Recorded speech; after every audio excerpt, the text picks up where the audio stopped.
Well, the bottle's not turned around, right? Let me turn that around that way. There you go. They'll never know what we're drinking. They'll never know. They'll actually never know. So yeah, we're drinking more beer. This one comes courtesy of a semi-local place to us. A place I'll be at tomorrow, actually.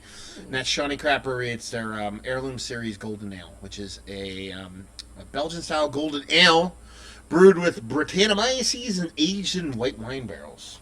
That does not suck. No, sounds pretty interesting. Potentially does not suck. Potentially. We'll see. So let's see what we got. As far as what it says in a bottle, Shawnee Heirloom Series Golden Ale, Belgian-style ale aged in white wine barrels with Brettanomyces, 9.2% alcohol by volume. ShawneeCraft Heirlooms, with an S, sorry, are superfine barrel-aged beers produced in small quantities, limited by capacity over oak casks. Their flavors are shaped by nature, season, custom, and long periods of aging with wild yeast and bacteria. That does make sense. Though they are painstaking to make, we strive to bring these wonderful, venerable, I can't say that word. I know. Shut up.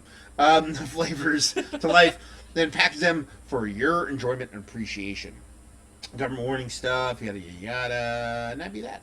Label art is cool. Actually, I've always liked Shawnee's label design. I like their labels as well. They're always done really well. They know what the fuck they're doing. Yada, yada, yada. Let's drink this motherfucker. Doing a little hashtag proper glassware in this one. Proper glassware, great again. Making proper glassware great again. George Zerbelis jokes great again. That's what we're doing right now. So let's see. Give this one a... Ooh. I was trying to pour it gentle so I wouldn't get a head. I don't think I could really manufacture much of a head if you even tried. So, I mean, it's a Brett beer in a barrel. You'd expect it to be a little bit more vibrant. Yeah, I guess especially you for would a say. Brett beer, I would expect it to be a bit more lively, especially if they're saying it's a golden ale, a Belgian-style golden ale. Yes, Belgian-style ale. So yeah, I mean, as far as color, spot on. Nice golden color to it. It had a oomph degree head to it that it's pretty much dissipated at this point. A little bit of funky glassware, a little dirty glass mafia action going on. Subtle haze to it, and it looks golden. There you go. It's golden. How about that? There's an insight for you. Yeah, it's a golden ale. Yeah. That's why I'm a wordsmith. What can I say? So let's get a nose on her. Cheers. Wow, that sounds like plastic. Well, it actually smells pretty fucking good. Yeah, it does. To be perfectly honest with you. It smells nice. Definite wine barrel vibes. We're getting a nice white wine, Chardonnay style, like grape. I don't want to say acidity, but subtle tartness from it. Almost a buttery nature as well. I'm getting a little bit of a Belgian yeastiness going on. Maybe that it's probably the yeast you're not a big fan of. Maybe pseudo banana going on in there a little bit, but not that much. But you're getting a little bit of like spiciness, a little coriander, a little, dare I say, cardamom. A little pepperiness, white pepper, maybe. Getting a bit of a funkiness as well, probably. I'm not getting a ton of like a super funky Brett vibe going on, but it's definitely smells wine barrel aged. Definitely smells like somewhere between a triple and a golden ale. But the head kind of has me a little bit kind of like a little bit. I don't know. This could go watery, like some of our beers, or just have a lack of carbonation to it. But it smells Belgian too. It doesn't smell like an Americanized Belgian. No, it does have a Belgian soul to it, which is very, very nice. So let's dive into this sucker, see what she's got. Cheers.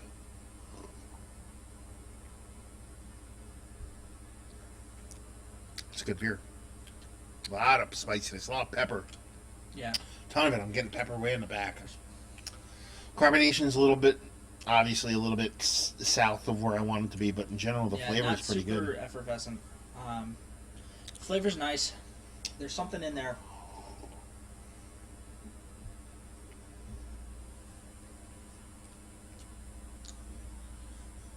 There's something in the back. I think it's the wine characteristics coming through from the barrel. I don't know, there was something on the first step that I was not super crazy about. I like it. I like it a lot. At the same time, I have an issue with it. It doesn't taste all that much like a Brett beer. It tastes more like a barrel-aged Belgian Golden than a Brett beer. Now, is time going to change that? I don't know. I mean, how old is I don't this know. bottle? I looked for a bottling date. I don't know if they bottle to date their stuff, but there's really I don't see anything on here. There's not even like a vintage date. You'd think like A beer like this this, would... you would purposely throw a date on it. Mm-hmm. You know what I mean? Because you would be, certain people would be aging it. I would be that certain person. We would both be that certain person. Yeah. Well, you just age everything. I try to age stuff, but I just drink it too fast. But yeah, it's actually probably one of the better beers I've had from Shawnee. My weird, I don't know how I feel about it as aside, I would agree with that. It's probably one of the better beers from Shawnee that I've had. But here's the thing: I think it could be so much better. It's that carbonation bothers me. Yes. I want a little bit more carbonation, and that's where it kind of jumps the shark for me when it comes to the actual, like, it being a wild beer or a Brett beer. Like, at this point, it should be fucking lively. Mm-hmm. It's not going to get, even let's say it took a couple months or a month or two to get here, wherever I bought it. Yeah. It should have been lively enough. And it should only get livelier. If it's not lively now, it's probably not going to get lively. It's just going to... How many times do they say lively in a fucking thing? So that's the thing. I don't think it's something... It's typically a beer you'd probably want to sit on and age, but if anybody has these or is looking to pick one up or wants to drink one, it's probably a sooner rather than later kind of offering. Totally. Yeah. So, I mean, I get a nice kind of subtle toasted kind of nutty malt from it. I get a little bit of super subtle tannins. I get the wine barrel. I thought it was going to be bigger because it doesn't taste like a huge beer even though it's 9 and change. It might be a second use wine barrel. I don't know. It could be, but it is distinctly wine barrel. Yes, absolutely. Yeah. And I mean, honestly, if I'm not a huge wine barrel person, but I have like pretty much 3 beers that I want to put in a wine barrel. I want an English barley wine. I want a barrel aged stout. I want an English barley wine and white wine. I want a barrel aged stout and a red wine, and I want Belgian Goldens in any kind of wine barrel. So it's like those are the ones that really do it for me when it comes to like a wine barrel. So the pairing of the two styles are perfect. It's just the carbonation is a little bit sideways for me. Yeah, carbonation. I don't even want to say carbonation issue because I don't know if it is. You know. Yeah. Yeah. So let's talk about it. This is one of the better wine barrel aged golden ales I've had. It's going to be on the outside looking in for me only because of the carbonation. If this actually had spot on carbonation, I'd be like gaga over it and kind of like fawning. But carbonation means something. You know what I mean? It does. It does add a lot to a beer, especially when you're talking about Belgian Goldens. Or Belgian beers in general. You're typically talking at least, it's part and parcel with the mouthfeel. So, that's that. Value and availability. I mean, it was $7.50 for a wine barrel aged Belgian Golden. Maybe that's why it cost $7.50 because they knew the carbonation was off. But still, at that price point, I think this is still a steal at where it is. I don't know. It could have been. It could be anything in this area. It could have been sitting around because it's 9 and change, and maybe it was a little more expensive a couple months ago. You know. I mean, I could look. I'll look on here while I'm actually doing this and see kind of like where it was.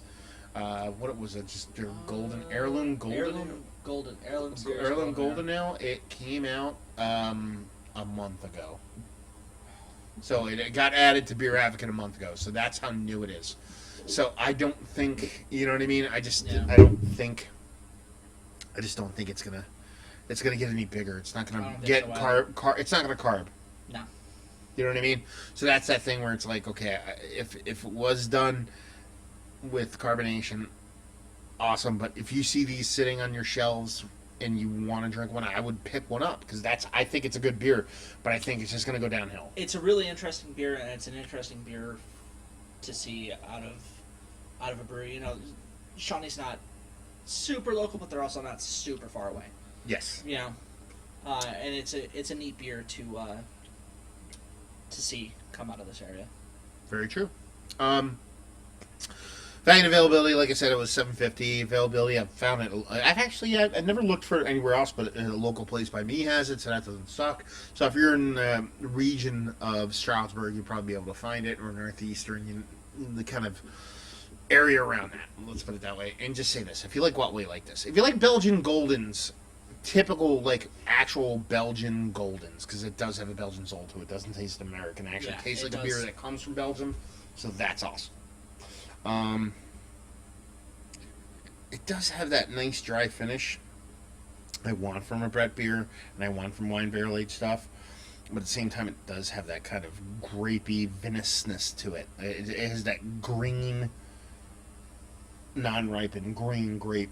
That I'm not a big wine guy, but I can get down with that sometimes in my beers. So it does have that. I'm not a big wine guy either. So. Yeah. And it's just like I said, it was kind of like one of those things. Sometimes carbonation matters. Hashtag carbonation matters. And Make carbonation great again. Yeah. See, George, every 4.5 minutes. And if it did have that carbonation, it would be like kind of like a thing where I'd be like screaming from the rooftops, but it just lacks that for me. Yeah. But if you like Belgian beers, if you like local, if you like wine barrel aged stuff, I think you would dig it. So there you go. Another review in the books. Hopefully you guys enjoyed the review. If you did or didn't, whatever. Facebook, Twitter, Instagram on tap. NEPA beer reviews, Massive beer reviews. Sundays, Beer Geeks Radio. Facebook, Twitter, Instagram, Stitcher, iTunes. And yeah, see you next time. Cheers.